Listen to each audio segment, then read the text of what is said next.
Hello प्यारे बच्चों, कक्षा 11 के छात्रों के लिए आज लेकर के पुनः उपस्थित हुए हैं अति लघुत्तरीय प्रश्नोत्तर।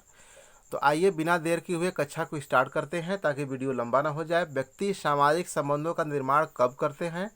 तो प्यारे बच्चों, हम जानते हैं जब दो या दो से अधिक व्यक्ति अपने विभिन्न आवश्यकताओं की पूर्ति होती हेतु एक दूसरे के संपर्क में आते हैं तो परस्पर अंतःक्रिया करते हैं और एक दूसरे को अर्थपूर्ण रूप से प्रभावित करते हैं एवं एक दूसरे को प्रभावित करते हैं, ठीक ना। इसीलिए ये सब आपस में अपने सामाजिक संबंधों का निर्माण करते हैं।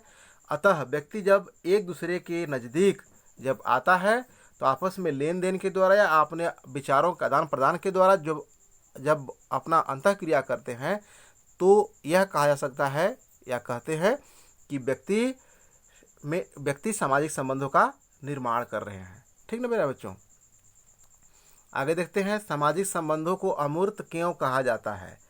तो सामाजिक संबंधों को अमूर्त क्यों कहा जाता है? सामाजिक संबंधों का कोई भौतिक आकार नहीं होता।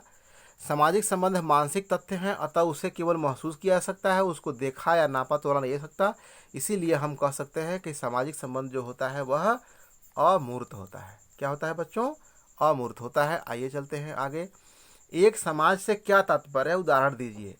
एक समाज व्यक्तियों का वह समूह या संग्रह है जो कुछ संबंधों या व्यवहार के कुछ ढंगों द्वारा संगठित है, उन्हें अन्य से पृथक करते हैं जो अन्य संबंधों में सम्मिलित नहीं है या जो व्यवहार में उससे भिन्न है। आर्य समाज एक समाज का उत्तम उदाहरण है, ठीक है। आगे देखते हैं, 4 नंबर है, सामाजिक विज्ञानों की अध्ययन सामग्री क्या है तथा उससे पारस्परिक संबंध क्यों है? सामाजिक संबंधों में मानवीय क्रियाओं, समाज और सामाजिक घटनाओं का अध्ययन किया जाता है।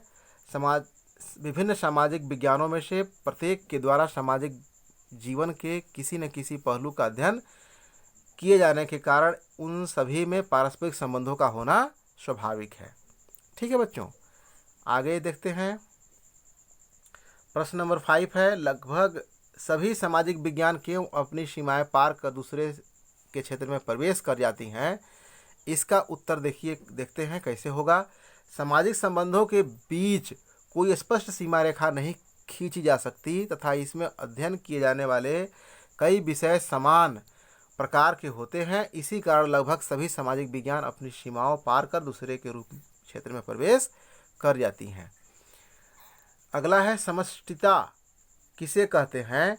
तो समष्टिता से अभिप्राय विभिन्न इकाइयों द्वारा निर्मित समग्र से है।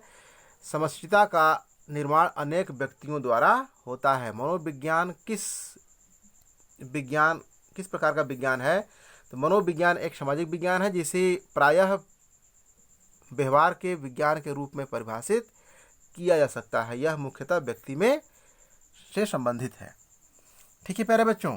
तो इस तरह से आज आप लोगों के लिए अति लघु उत्तरीय क्वेश्चन जो था वह खत्म हो गया। तो प्यारे बच्चों, अगले कक्षा में हम लघु उत्तरीय प्रश्न को लेकर के कल के वीडियो में उपस्थित होते हैं। तो आज के कक्षा को हम इतने में समेटते हैं प्यारे बच्चों। तो ओके, बाय बाय, चलते हैं। आज की कक्षा को इतने में समेटते हैं।